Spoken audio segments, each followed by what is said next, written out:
What's up guys, it's Austin Pro. Today I'm going to take a look at the brand new iPhone SE 2nd generation today, and I'm going to show you guys what's new and what's changed. So to open it up, you pull this little tab right here and you see it just comes under like this, and then here's the wrapper.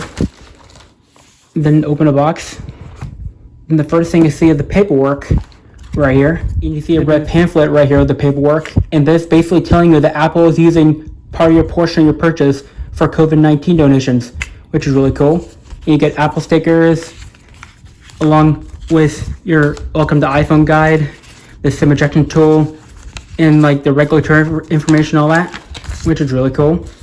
And now we pull this little tab to reveal the phone, and here it is. And it's really nice red color. So I'm gonna put this aside for a moment here to take a look what's inside the box.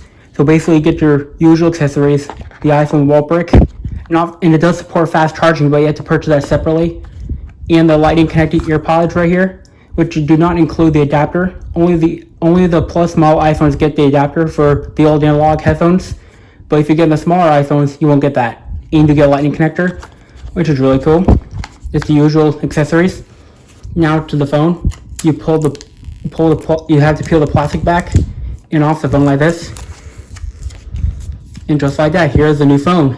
And as you can see, they're now using a black screen, I meant, for the display, which is really cool. And as you guys can see, it looks really, really nice. Now comparing it to the first generation iPhone SE here, you can see it's now using the same design as the iPhone 8, which is really cool. So here's my iPhone 8 right here, and as you can see, they're using the exact same design, except the only differences are the iPhone text has been removed, and now the Apple logo has been placed to the center, which on the 8 was actually up here, which is a really nice touch. And you have the product red lettering on the bottom right here, which is really cool. So let me go ahead and turn it on now.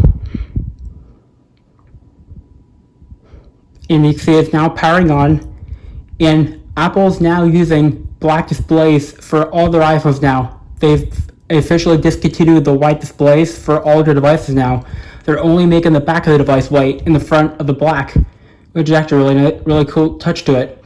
Okay, here it is now. I'm going to set it up, and I'll come back to you guys once I have a fully set up. So I'm back, and after using the brand new iPhone SE 2nd gen for a few minutes, I can say it feels very smooth, very fast, and very fluid, which is really cool. And as you guys can see, I set the color matching wallpaper for the iPhone SE. So when I go into wallpapers here, choose new one and stills, you guys can see, if you scroll down, Apple has included 6 brand new dark mode wallpapers just for the iPhone SE 2nd gen, which is really cool. And this red one is a color matching wallpaper for the iPhone SE 2nd gen, just for the red one, which is really cool. And this one's for the white, and this one's for the black one, I think. I'm not sure, but it's really cool.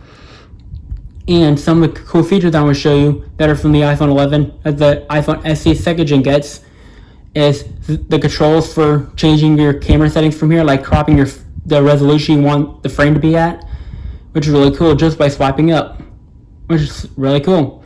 And it now gains portrait mode from the new iPhone 11, which is really cool. And it also gains the ability to, instead of tapping and holding the button to take a burst photo, you now tap and hold to take a video, just like the new iPhone 11, which is really cool. And as you can see, they changed the interface to look just like the iPhone 11, with the round buttons here, nice little touch to your Apple. And when you're taking a video, you also gain the ability to change your video resolution right from the camera app. You just tap up here, and they change. Tapping on the numbers will just change the resolution it comes at. But if you tap HD, that will change the quality of the video, which is really cool. And overall, I really like the black glass with a red frame. It makes it look really, really nice. Comparing it to the first SE here again, you can see it looks better than the rose gold one, and it kind of looks very nice with just the glass back now instead of just the aluminum glass. Really cool. And Apple has also removed the headphone jack from the new iPhone SE because they're using the same design as the iPhone 8, which is really cool. It also gains wireless charging from the new iPhone 11 here. So it now has wireless charging, waterproofing IP67, and just so much I don't have time to talk about, but it has a lot. It's basically the iPhone 11 in the iPhone 8 frame, which is really cool. So that's pretty much it for this video. If you liked the video, give it a thumbs up for the video.